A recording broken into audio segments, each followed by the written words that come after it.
Merci.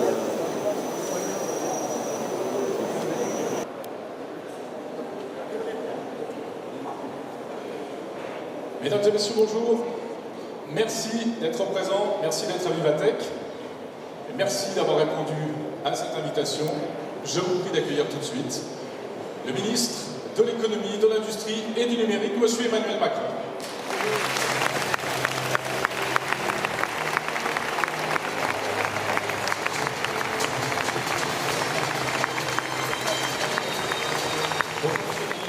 Bonjour.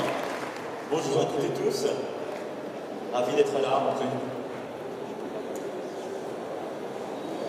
Bienvenue à Vivatech, que vous avez d'ailleurs pu visiter, je crois, il y a quelques minutes. Tout s'est bien passé, cette petite marche s'est bien passée.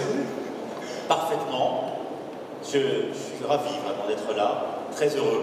Donc c'est la première édition de Vivatech. C'est la première édition. Il y a quelques mois, je le disais, on s'est rendu au CES à Las Vegas, qui est voilà, c'est ce grand événement international de la technologie où il y a beaucoup de grands groupes de start-up. La France était la première délégation. Et quelques mois avant, à Tel Aviv, il y a le DLD, qui est là aussi un événement important. J'avais pris l'engagement qu'on ferait un DLD en France. Et donc, Maurice Lévy et le groupe Publicis, en partenariat avec les Échos, l'ont fait. Donc bravo, parce que ça n'était pas gagné. Je pense que c'est important qu'en France, il y ait un tel événement, avec une telle énergie. J'espère que vous l'avez senti en parcourant les différents stands. Il y a une vraie énergie ici, parce que c'est l'énergie française. Écoutez, en plus, il y a une présence absolument phénoménale. Il y a vraiment beaucoup de monde. C'est presque un meeting de candidats, hein. Mais ce n'est pas le cas, rassurez-moi. Bien entendu, c'est vous qui allez me dire. Je n'ai ni le cadre ni le sujet, ça c'est fait, on passe à autre chose. Alors, des milliers de startups présentes. Plus pessimiste, on se plaint davantage, mais il y a une chose qui caractérise la France, c'est son inventivité. Ou rejoindre un grand groupe, ça n'est plus le cas. Et donc, cette révolution qui est à l'œuvre, elle est vraiment culturelle, elle est fondamentale, et je le dis souvent, on est du coup en train de sortir de ce qui bloquait la France. Et ça, il faut l'expliquer, parce qu'il faut le propager. Et je vois beaucoup de jeunes, j'aperçois dans le public, vous avez, vous, cette responsabilité de transformer le pays. Parce que, en France, on avait un double problème. On n'avait pas le droit d'échouer. C'est très mal vu d'échouer en France. Quand on tente quelque chose et qu'on rate, c'est très mal vu. Tout de suite, on vous dit, il a raté, c'est une forme de stigmate. Alors que c'est très instructif. Alors que celui qui a raté, c'est d'abord qu'il a tenté, donc il est plus courageux que celui qui est resté sur sa chaise. Ensuite, il a appris, sauf s'il est pas malin, mais il a appris de son échec. Et s'il se relève, il a encore plus d'énergie, de volonté, de résilience, de connaissance que celui qui n'a rien tenté. Et ça, c'est culturel, mais c'est fondamental. Donc on a supprimé beaucoup de blocages qui existaient pour celles et ceux qui avaient un moment fait faillite, qui avaient raté. Et il faut continuer à le développer. Et puis le deuxième problème qu'on avait, c'est qu'on ne célébrait pas les succès. En France, on aime beaucoup les joueurs de football, on aime beaucoup encore les grands cyclistes, les sportifs, les comiques, les acteurs. Mais alors, les entrepreneurs, les chefs d'entreprise, c'était suspect dans notre pays jusqu'à récemment. Est-ce que véritablement ça change? Et ça, c'est en train de changer. Il y a une génération d'entrepreneurs qui est en train de changer ça, qui donne envie. Il y a des entrepreneurs de tous âges, quand j'ai une génération, c'est ce flot qui arrive maintenant, mais qui sont en train de réussir, qui donnent envie, qui aussi comprennent qu'ils ont une responsabilité qui n'est pas que de diriger l'entreprise, qui est d'inspirer, qui est de conduire. Et nous, on doit les célébrer. Et donc des événements comme celui-ci, comme emmener les gens au CES, comme, je veux dire, dans des fêtes un peu symboliques, les mettre en avant, c'est fondamental. Et ça, à mes yeux, c'est la chose qui est la plus importante, la plus transformante, parce que c'est l'énergie d'un pays. Mais Emmanuel, il y a également une certaine résistance, ou en tout cas on le voit, je vais citer des noms, hein, Airbnb, Uber, Amazon, et même Google, etc. C'est fascinant et en même temps ça fait peur. Et quelle doit être la position des pouvoirs publics justement vis-à-vis de ça? Alors, en France, il y a parfois des résistances au changement. On a des anticorps quand les choses vont trop vite. Et quand ça vient bousculer des gens qui ont des intérêts en place. Après, je pense qu'il ne faut pas tout confondre. Il y a des évolutions technologiques qui sont légitimes, qui viennent bousculer des domaines. Il faut les regarder, ouvrir, changer la donne. Ce qu'il les pouvoirs publics ont un rôle, à mes yeux, double. Le premier, c'est d'éviter qu'il y ait une concurrence déloyale, que l'innovation vienne changer un marché à travers justement le smartphone qui apporte de nouveaux services en termes de mobilité et qui change les pratiques. Ça, on ne peut pas lutter contre, il ne faut pas lutter contre, parce qu'il crée des opportunités de création d'entreprises, de création d'emplois. Par contre, et donc que ce soit Airbnb, Uber, etc., ils apportent un service, une expérience et ils créent de l'emploi. Par contre, on a des situations où cela crée de la concurrence déloyale. Certains ont payé, ont des normes qu'ils doivent respecter, et ils se font concurrencer de manière indirecte ou directe par ces acteurs sur le même secteur, alors qu'ils n'ont pas les mêmes contraintes. Donc ça, on doit regarder chaque situation, non pas pour stigmatiser, non pas pour dire c'est affreux parce que c'est américain ou c'est nouveau, mais pour dire, attendez, ils font en fait quelque chose qui est quasiment de l'hôtellerie, et il faut qu'on ait les mêmes règles du jeu. Voilà, c'est ça qu'il faut regarder à chaque fois. Donc, créer... Et quelquefois, c'est un petit peu le grand écart pour... Et ce sont eux qui vont vous poser les questions suivantes, en l'occurrence une question chacun. Après, bien entendu, vous êtes présentés un petit peu les uns et les autres. On va commencer avec Louisa, qui est juste assise à votre gauche. Bonjour, je m'appelle Louisa, j'ai 24 ans, je suis étudiante à HEC Entrepreneur. C'est là où j'ai rencontré Julien et Robin, avec qui je fonde Citron. Citron, c'est la solution pour trouver un lieu qui vous ressemble. Concrètement, c'est une application mobile, vous allez avoir de la recommandation de lieux qui aurait pu être recommandé par des amis. Donc moi, ma question pour vous, Monsieur le Ministre, aujourd'hui, c'est justement comment nous aider à nous développer à l'international pour avoir toujours plus d'applications, de solutions françaises partout dans le monde. Alors, il y a deux échelles à l'international. L'Europe, on essaie de faire un marché unique. Donc là-dessus, il faut développer justement des partenariats qui sont dans un marché de plus en plus homogène et avec des règles communes. Et puis, il y a le grand large. Moi, j'aurais un conseil premier, c'est déjà de travailler avec la communauté French Tech. J'arbore ce petit coq, qui n'est pas qu'une décoration, c'est le label de cette French Tech. Qu'est-ce que c'est la French Tech? Vous savez, ce sont ces labels qu'on a donnés aujourd'hui à 13 métropoles en France, mais on a créé à l'international des hubs.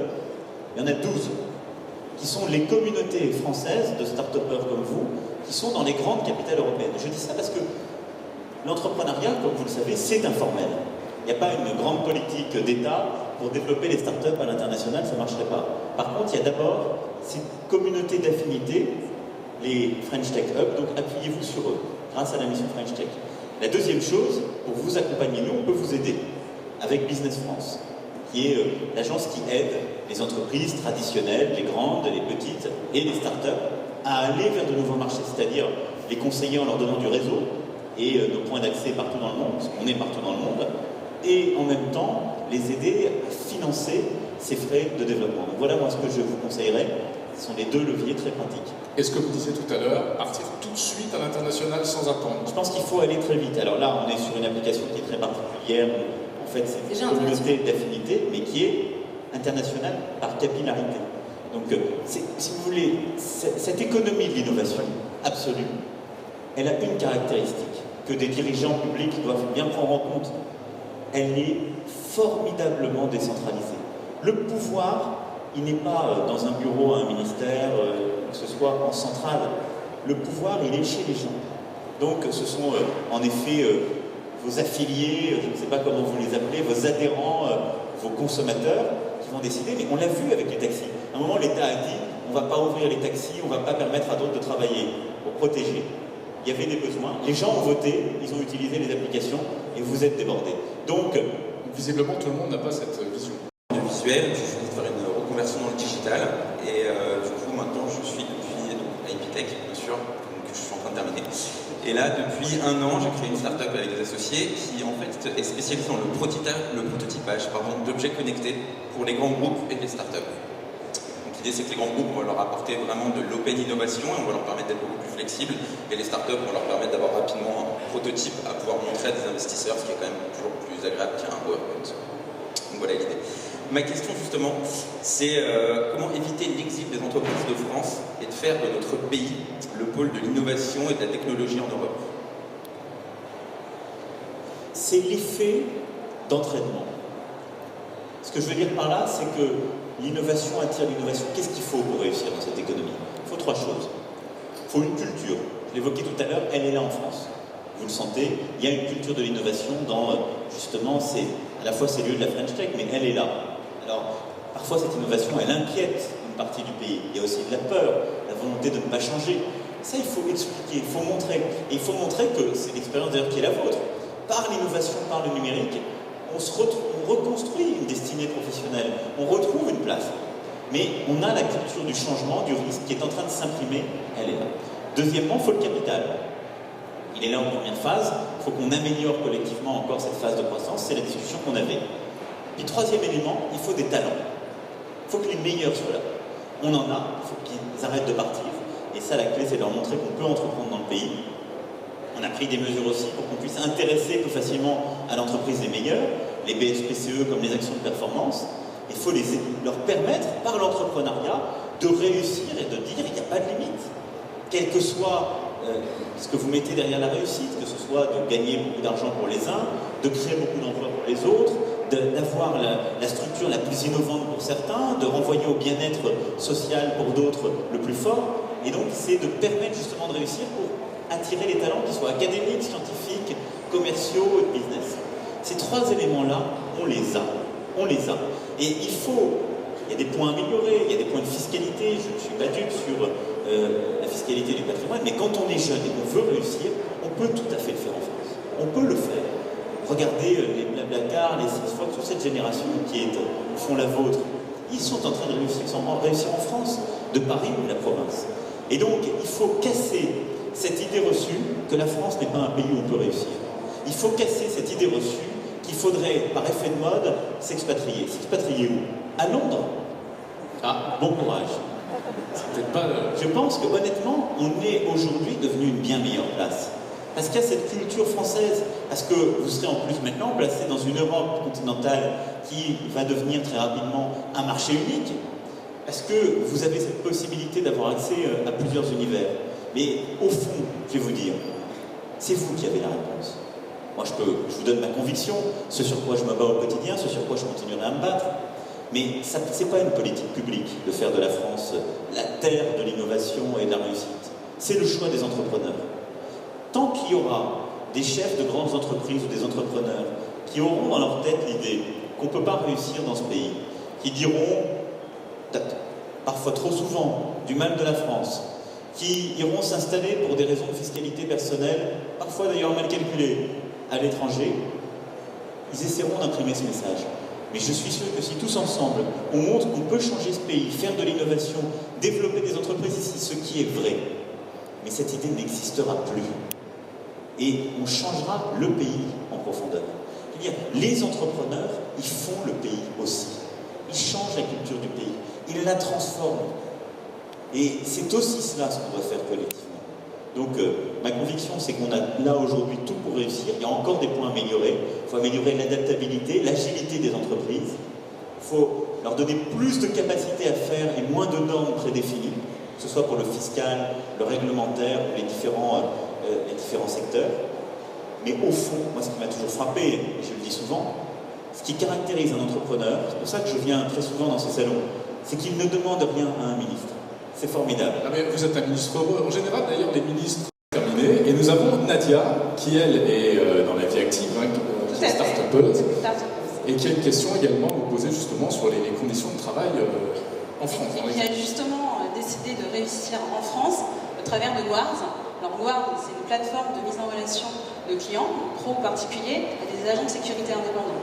Donc l'idée, c'est vraiment d'apporter un souffle nouveau sur cet univers au travers d'un service innovant qui est accessible en quelques clics, où on peut réserver une prestation de sécurité. Notre business model, il est vraiment fondé sur la revalorisation des agents de sécurité, qui est une profession aujourd'hui qui est dévalorisée. Donc on a vraiment cette volonté-là. Et aujourd'hui, ma question, elle est liée à ça. Comment soutenir justement les jeunes start-upers pour créer de l'emploi en banlieue ou à des personnes issues de la diversité? Bravo, non mais vous pouvez, vous avez raison, parce que je pense que c'est... Je pense que c'est un bel exemple, en fait, qu'il n'y a pas de fatalité. Et que le numérique, qui fait peur à beaucoup de gens, parce qu'on dit que ça va détruire des emplois, c'est vrai, il y a des secteurs où le numérique va aller chasser les emplois, il recrée des opportunités pour des emplois très qualifiés et peu qualifiés, dans tous les territoires. Et le numérique et l'entrepreneuriat, ce que vous faites, ça redonne des perspectives de mobilité. Ça tire des gens, ça les change de leurs conditions. Ce qui est absolument fondamental, et c'est ce dont les banlieues en particulier, mais tout notre pays, a besoin. La première chose pour aider, c'est de repérer les talents, justement. Les talents, les envies de faire.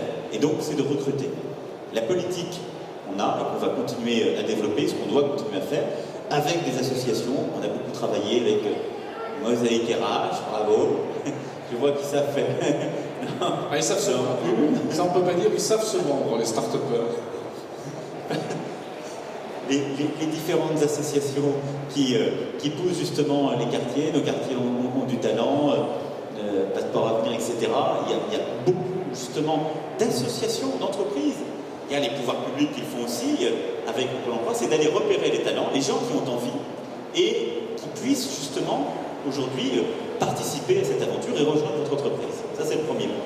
Le deuxième point, c'est d'aider à démarrer, de vous aider à réussir, là aussi par des financements, par l'accès à certains contrats, par la mise en lumière comme aujourd'hui, et par la commande publique. Moi, j'y crois beaucoup. On en a peu parlé, mais l'État, il a aussi un rôle, c'est qu'il achète. Les pouvoirs publics achètent beaucoup. Est-ce que c'est facile pour des startups comme ça d'accéder à ces commandes publiques? C'était assez difficile. On vient de mettre en place un gros changement qui a été 1 an et demi de travail. Depuis le 1er avril dernier, on a un nouveau texte sur les marchés publics. On a simplifié, on a supprimé 40% des textes. 40%. Ça s'était jamais fait à ce niveau-là. D'habitude, on en rajoute. On a numérisé, on a mis des critères beaucoup plus simples, en particulier pour les petits, avec la possibilité de digitaliser aussi les commandes. On a enlevé un système où en fait c'était toujours les gros qui allaient prendre les marchés et qui ensuite les redispatchaient aux plus petits. C'est fini, on doit allotir, comme on dit, au bon niveau. Et puis, on a mis en place des critères qui n'existaient pas. Jusqu'à présent, c'était forcément le moins cher. Pour une entreprise comme vous, ce n'était pas le mieux. Et donc, on a mis des critères d'innovation, des critères sociaux, environnementaux et aussi d'achat local qui permettent à des collectivités publiques qui voudraient avoir recours à vos services de passer le bon cadre sans risquer d'être condamné, d'avoir des procès, ou soit des procès d'intention ou d'aller au pénal. Et donc ça, c'est aussi très important pour vous aider. On va rester complètement dans cette thématique, dans la thématique de l'emploi, avec la dernière question qui vous est posée par Benjamin Chebla. Benjamin, est-ce que vous pouvez vous présenter? Bonjour Monsieur le Ministre. Bonjour. Alors vous avez peut-être croisé dans la rue certains de nos vélos, nos petits Stuart. Stuart est la première plateforme technologique européenne qui met en relation des entreprises, des commerces et des e-commerce avec une flotte de livreurs indépendants, piétons, vélos, vélos cargo et également motos et voitures. Donc aujourd'hui, pour vous donner un ordre d'idée, on a à peu près 2 000 à 3 000 livreurs qui sont connectés sur notre plateforme. On permet à des entreprises, à l'instar de Amazon, de lancer maintenant, eux aussi, la livraison en 1 heure. Voici un petit peu l'objectif qui est le nôtre. Et donc, Monsieur le Ministre, ma question, c'est, pensez-vous que les nouvelles opportunités du digital vont pouvoir permettre à tous de travailler? C'est le défi qui est le nôtre. Parce que le numérique crée des opportunités, on le voit bien dans des secteurs nouveaux, il vient aussi détruire des tas d'emplois dans des secteurs existants. C'est une vraie révolution, c'est une vraie transformation de nos pratiques, de nos façons de consommer, d'innover, d'investir. Et donc, le défi, c'est que chacun trouve sa place. C'est le défi parce que c'est la meilleure réponse aux peurs qu'on évoquait. Pourquoi les gens rejettent le numérique parfois ou ont un sentiment d'angoisse? Parce qu'ils se disent, il n'y aura pas de place pour moi.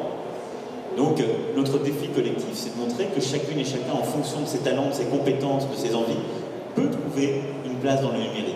15% pour le chômage des jeunes. Aujourd'hui, dans certains quartiers de notre pays, on a 50% de chômage des jeunes. C'est ça la réalité. Donc oui, ces plateformes, oui, ces emplois collaboratifs, ils sont parfois plus précaires, ils sont plus difficiles, mais ils donnent une expérience à des jeunes, ils leur redonnent aussi une dignité, un rôle, une volonté de faire. Ils vont compléter un CV. On était à l'instant on a fait du job mentoring avec quelques-uns auprès de jeunes. Et le jeune qui arrivera, il n'aura pas 2 ans au RSA avec un employeur qui lui dira « Qu'est-ce que vous avez comme expérience ?» Vous n'avez pas d'expérience. Et non. Il aura 2 ans, 3 ans d'expérience dans une de ces entreprises et il bougera. Il va construire son parcours. Il n'aura pas envie de rester toute sa vie peut-être à faire justement le livreur ou à travailler de manière plus fractionnée. mais il aura une expérience qui lui permettra ensuite d'accéder à autre chose. Parce que ce sont des parcours de vie qu'on est en train de créer. Ce sont des opportunités qu'on offre et qui sont différentes. Mais on Alors, il y a des règles. Monsieur, il est soumis au droit du travail. Monsieur, il paye une fiscalité. Il est en France. Donc ces règles, elles existent. Il ne faut pas faire croire aux gens. Il n'y a pas besoin que c'est changer. Il n'y a rien à faire évoluer sur ce plan. Mais je pense qu'il y a à faire fonctionner, à en créer davantage et à avoir ces règles communes. Et avant d'être obsédé pour savoir comment on va serrer les vis partout, d'aider déjà à réussir à faire fonctionner. Moi, j'irai serrer des vis partout le jour où les jeunes ne seront plus au chômage dans mon pays. Mais la priorité pour redonner des perspectives, pour redonner de la dignité, de l'envie, c'est oui, recréer des emplois, laisser les gens faire, redonner cette envie. Merci.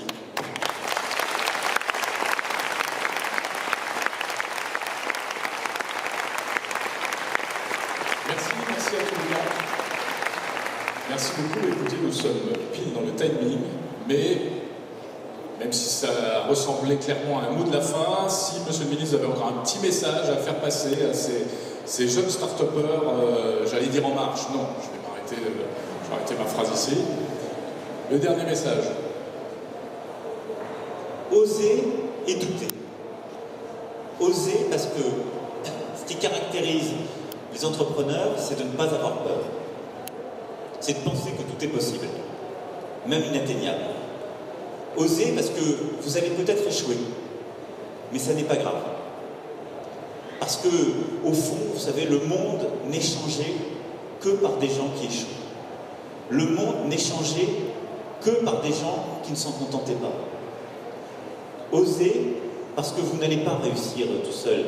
Vous réussirez simplement si vous arrivez à en embarquer d'autres, à en convaincre d'autres, à les tirer vers le haut. Osez parce que si vous réussissez, il n'y a pas de petite et de grande réussite. Il y a l'esprit et l'exemple que vous insufflerez. Il y a ce que vous raconterez le soir en rentrant chez vous. Il y a le visage que vos enfants auront quand ils vous retrouveront et qui changera leur rapport au pays, au réel, à l'avenir. Et puis doutez un peu. Parce que qui ose doute. Doutez tous les matins, pas pour rester assis, pas pour vous dire que c'est infaisable, mais pour faire mieux, parce que c'est aussi être intelligent. Donc, osez et doutez pour vous, pour ceux qui vous entourent, et puis pour votre pays, parce qu'il en a besoin. Merci.